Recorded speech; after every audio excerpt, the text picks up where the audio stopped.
जय हिंद, वंदे मातरम। Welcome back to our YouTube channel. Friends, आज हम बात करने वाले हैं एआई और उसकी चुनौतियां जो कि पूरी दुनिया के सामने आ रही हैं। देखिए, ये सुनने में बहुत अच्छा लगता है कि एआई के अंदर जो निवेश है वो अमेरिका और चाइना दोनों मिलकर के लगभग 71% पूरी दुनिया का अगर हम देखें तो वो एआई में निवेश करते हैं। लेकिन इसी के साथ आप जानते हैं कि जब टेक्नोलॉजी इवॉल्व होती है तो उसी के साथ बहुत सारी चुनौतियां भी आती हैं और कुछ बेनिफिट्स भी होते हैं। तो देखिए, इससे सबसे बड़ी जो चुनौती आ रही है वो है जॉबलेस ग्रोथ का। पूरी दुनिया के अंदर ग्रोथ तो हो रही है, जीडीपी तो बढ़ रही है, लेकिन साथ ही साथ में एक सबसे बड़ी जो चुनौती है वो है रोजगार है वो क्रिएट्स नहीं हो रहे हैं। और इससे सबसे बड़ी जो समस्या है ये उन्हीं देशों को आ रही है जो एआई के अंदर सबसे ज्यादा निवेश कर रहे हैं। तो यहां पर हमें एक बात समझनी होगी कि एक बार आप जानते हैं एलॉन मस्क का नाम आपने सुना होगा। एलॉन मस्क ने कहा था कि लगभग 2036 तक, यानी कि आने वाले 2036 तक आगामी 10 से 15 वर्षों में आर्टिफिशियल इंटेलिजेंस एआई के रोबोटिक्स इतने सक्षम हो जाएंगे कि इंसानों के लिए पारंपरिक काम या नौकरी करने की आवश्यकता नहीं रह जाएगी और काम करना पूरी तरीके से वैकल्पिक हो जाएगा। मास्क के अनुसार 2036 तक दुनिया में ऐसी प्रचुरता का युग, एज ऑफ द अबंडेंस आ जाएगा जहां रोबोट और एआई के साथ इंसान जो है वो रिप्लेस कर दिए जाएंगे। और जैसा कि आप जानते हैं कि सबसे पहले वो रोजगार रिप्लेस हो रहे हैं जो सबसे ज्यादा हाई एंड स्किल्स की जरूरत होती है जिनमें। तो आप समझ रहे होंगे कि ये जो समस्या है ये छोटी समस्या मत समझने रही है, ये समस्या बहुत बड़ी समस्या है। कारण क्या है? कारण ये है कि यहां पर आप देखेंगे कि पैसा तो बना रहे हैं लेकिन यहां पर आइलैंड्स जनरेट हो रहे हैं। कैसे आइलैंड्स जनरेट हो रहे हैं? यानी कि कम लोग हैं जिन्होंने इन्वेस्ट किया है, अमीर और अमीर होते जाएंगे, जो बिलियनियर्स हैं वो और बिलियनियर्स ट्रिलियनियर्स हो जाएंगे, लेकिन जो गरीब आदमी है जो पीछे एक बार रह गया इस युग में, एआई के युग में, वो हमेशा के लिए पीछे रह जाएगा। इसका मतलब यह है कि पैसा तो होगा, जीडीपी तो बढ़ेगी, लेकिन समान रूप से देश के जो रिसोर्सेज हैं, जो इनकम है, वो पूरी तरीका से नहीं, पूरे जो पॉपुलेशन है उसके पास नहीं जाएगी। इसका मतलब है कि पर कैपिटा इनकम तो बढ़ती हुई दिखाई पड़ेगी, लेकिन एक्चुअली में अगर आप देखो जमीन के स्तर पर जाकर के तो वहां पर आपको ये इसका प्रभाव देखने के लिए नहीं मिलेगा। इसका मतलब यह है कि जो गैप है अमीरी और गरीबी के बीच में बहुत ज्यादा बढ़ जाने वाला है। तो यहां पर आप देखेंगे तो आपको यह दिखा रहा है कि एलोन मस्क ने जो कहा है कि काम करने की जरूरत नहीं बच जाएगी, लेकिन कारण यह है कि जिन लोगों के पास में ज्यादा स्किल नहीं है उनके पास तो पैसा भी नहीं होगा। इसका तात्पर्य यह हुआ कि रिसोर्सेज जो होंगे कंट्री के, उन पर कुछ चुनिंदा लोगों का ही ज्यादा से ज्यादा प्रभुत्व होगा। तो कुछ लाख लोग मिलकर के करोड़ों लोगों पर शासन करने वाले हैं। तो कहीं ना कहीं इस बात का खतरा भी निकल करके सामने आता है। अब देखिए, इसे लेकर के अगर हम अमेरिका और चाइना दोनों की ही बात करें तो आज आप देखेंगे कि चीन के 20% से ज्यादा जो युवा हैं वो बेरोजगार हैं, 20% से ज्यादा। देखिए, चाइना के जो डेटा है वो रिलायबल तो होते नहीं है, वो ठीक है भाई, वहां पर एक डिक्टेटरशिप है, वो अपने तरीका से डेटा बना लेते हैं, लेकिन ये डेटा जो है हमेशा सही नहीं होते। कारण क्या है? जैसा मैंने अभी आपको बताया, 71% टोटल दुनिया का ये अमेरिका और चाइना दोनों मिलकर के निवेश कर रहे हैं। तो सबसे ज्यादा अगर बेरोजगारी होगी तो इन दोनों देशों में होगी, लेकिन साथ ही साथ में जीडीपी में तो वृद्धि होने वाली है क्योंकि मशीन कार्य कर रही हैं। आप देखेंगे डार्क फैक्ट्रीज बनकर के सामने आ गई हैं, तो और जो कार्य करने वाले जो लोग हैं उनका पार्टिसिपेशन कम हो जाएगा और यहां पर एआई का जो पार्टिसिपेशन है वो आपको ज्यादा देखने के लिए मिलेगा। अब इससे हो क्या रहा है? इसे कहा जा रहा है अजीब सा विरोधाभास, यानी कि पैराडॉक्स। जीडीपी का पैराडॉक्स क्या है? इसमें यही है कि आपको जीडीपी बढ़ रही है लेकिन रोजगार क्रिएट नहीं हो रहे हैं। इसका मतलब है कि अगर आप चाइना का एक आंकड़ा देखें तो टोटल अगर मैन्युफैक्चरिंग सेक्टर चाइना का देखेंगे तो लगभग 4.7 कितना 4.7 ट्रिलियन डॉलर का है, 4.7 ट्रिलियन डॉलर का है। आप समझ रहे हैं मेरी बात?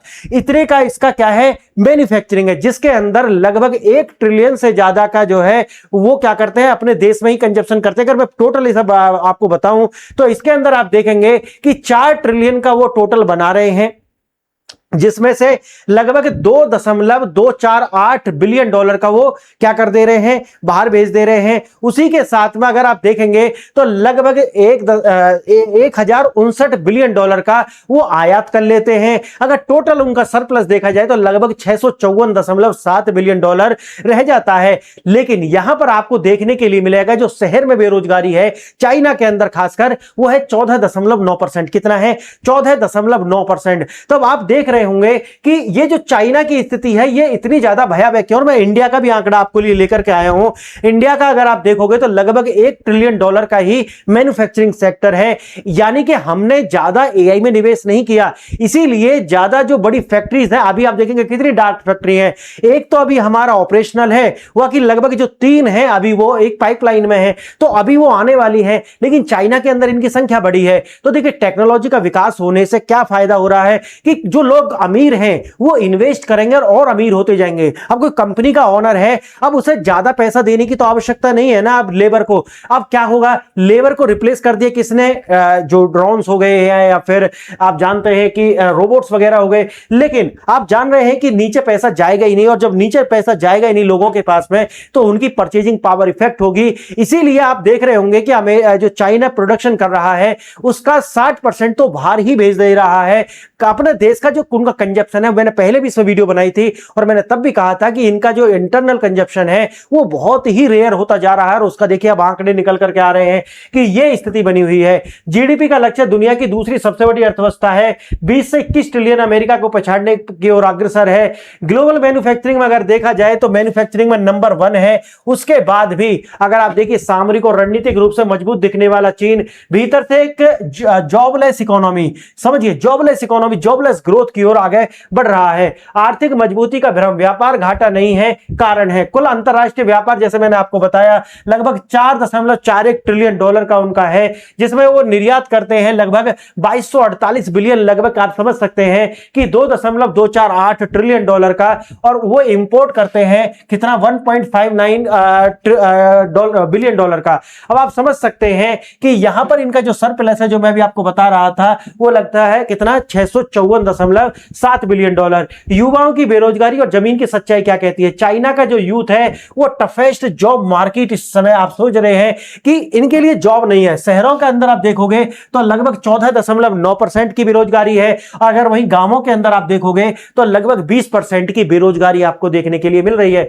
शहरी बेरोजगारी की जो दर है आप देखिए कितना है, और इनकी आयु भी देखिए, जो बेरोजगार है 16 से 24 वर्ष के युवा है ये, इसने 14.9 आंकड़े हैं, 12 अगर आंकड़े देखा जाए टोटल नंबर के अंदर तो 1.27 करोड़ युवा, समझिए इस बात को, ये स्नातक में शामिल नहीं किया गया है, ये वर्कफोर्स में प्रवेश करना चाह रहे हैं, और ग्रामीण में ज्यादा बेरोजगारी आपको देखने के लिए मिल रही है। आप समझिए इस बात को। एंट्री लेवल नौकरियां का विलुप्त होना, यहां पर क्यों हो रही है ऐसा, क्योंकि कॉलेज से स्नातक या इंटर्नशिप या असिस्टेंट बेसिक कॉरिडोर बिल्कुल बंद हो रहे हैं। क्यों, कारण क्या है, इनको पूरी तरीके से रिप्लेस कर दिया गया है टेक्नोलॉजी के द्वारा। एआई गेटकीपर, देखिए चैटबॉट और ऑटोमेशन ने असिस्टेंट की भूमिका को शून्य बना दिया है, तो यहां पर जॉब है नहीं। अब देखिए आगे चरण 3 में फ्रेशर्स का जो बेरोजगार जो बाजार है वो पूरी तरीके से बंद हो चुका है। लगभग 7 करोड़ यानी कि 70 मिलियन नौकरियां सीधे तौर पर इसी कारण से प्रभावित हुई हैं। इसका मतलब है कि टेक्नोलॉजी के द्वारा इन्हें कैप्चर कर लिया गया है।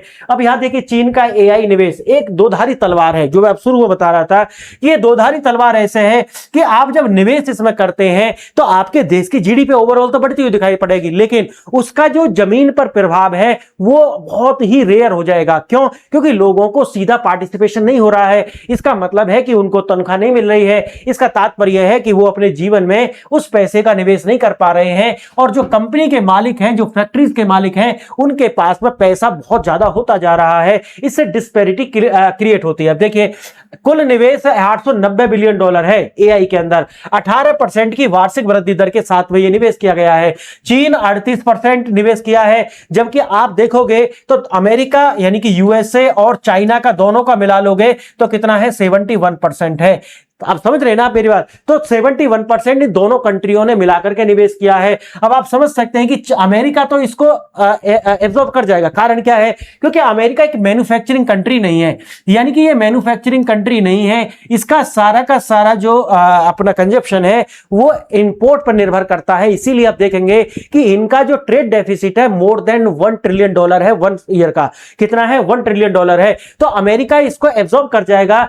कारण क्योंकि वो एक्सपोर्ट बेस इकोनॉमी नहीं है। लेकिन चाइना के साथ में बड़ी समस्या है, एक तो पॉपुलेशन भी है और साथ ही साथ में जो पॉलिटिकल सिस्टम है वो भी दूसरी तरीका का है। तो इसीलिए ये जो बेरोजगार युवा है इनको आसानी से भड़काया जा सकता है और आने वाले समय में चाइना में एक बहुत बड़ी जेनजी टाइप की क्रांति भी कराई जा सकती है। अमेरिका और चीन मिलकर के दुनिया का 71% निवेश, देखना ये वाला मैं बता रहा था, 71% निवेश करते हैं। नेक्सस और एआई का बाल्यकाल है। अभी देखिए ये नेक्सस तो बनना है, लेकिन अभी ये अपनी क्या है, अभी प्रारंभिक अवस्था में है।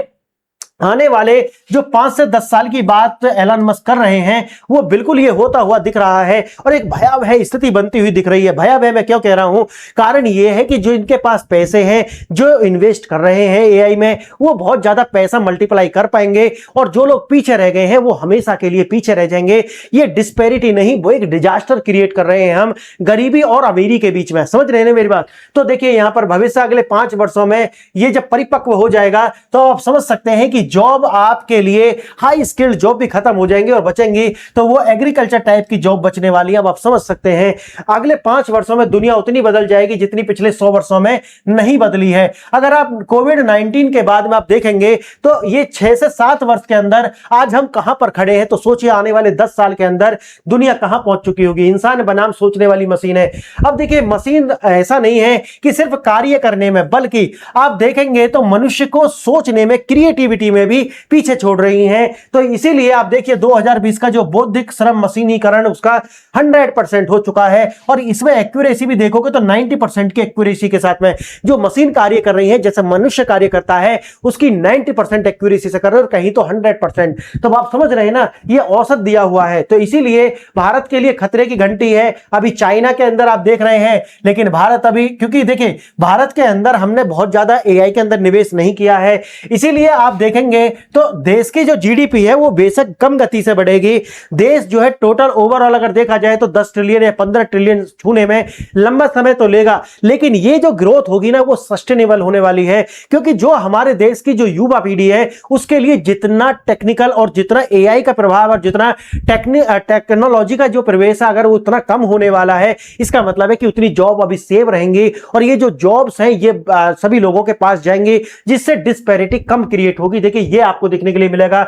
मैन्युफैक्चरिंग की क्षमता देखिए हमारी 1 ट्रिलियन के आसपास की है, वहीं चाइना का आप देखोगे तो लगभग 4.7 ट्रिलियन के आसपास है मैन्युफैक्चरिंग है। और मैंने बताया था ये नंबर 1 है। अमेरिका पर जो है ज्यादा प्रभाव नहीं पड़ेगा और इसीलिए वो ज्यादा निवेश भी किए हैं। चाइना का देखोगे तो लगभग 38% का निवेश है एआई के अंदर और टेक्नोलॉजी के अंदर या ह्यूमन को रिप्लेस करने के लिए जॉब्स के अंदर, लेकिन अमेरिका का इनसे ज्यादा है। देखिए आगे युवा आबादी, अत्यधिक वर्कफोर्स में भारी वृद्धि है। भारत के अंदर भी वही है। आप देखिए भारत के अंदर भी सेम स्थिति आपको देखने के लिए मिल रही है।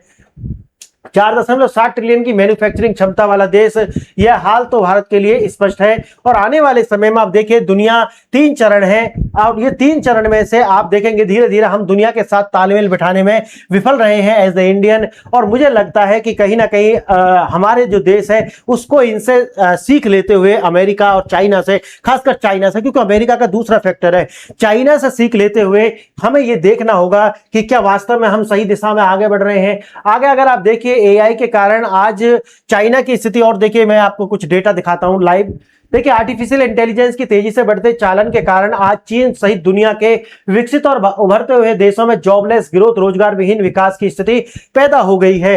इसका मतलब यह है कि कंपनियों का उत्पादन और मुनाफा, जीडीपी तो बढ़ रही है, लेकिन वे कर्मचारियों की भर्ती नहीं कर पा रहे हैं। आगे देखेंगे आप, अंतरराष्ट्रीय श्रम संगठन और आईएमएफ की रिपोर्ट्स के अनुसार एडवांस इकोनॉमी में लगभग 60% नौकरियां एआई द्वारा प्रभावित। देखना कितना 60% जो नौकरियां हैं वो एआई से डायरेक्ट प्रभावित हैं। अब आप इसे देख सकते हैं। तो देखिए फ्रेंड्स, यहां पर एआई के कारण जॉबलेस ग्रोथ कब देखेंगे। चीन, मैन्युफैक्चरिंग और टेक सेक्टर में बड़े पैमाने पर ऑटोमेशन हुआ है। शहरी क्षेत्रों में व्हाइट कॉलर और एंट्री लेवल नौकरियां भारी कमी हुई है। आर्थिक विकास के बावजूद युवाओं में बेरोजगारी की चुनौती है। मैन्युफैक्चरिंग, टेक उद्योग और देखिए सारा कुछ आपको दिखेगा। यही अमेरिका का भी हाल देख लीजिए।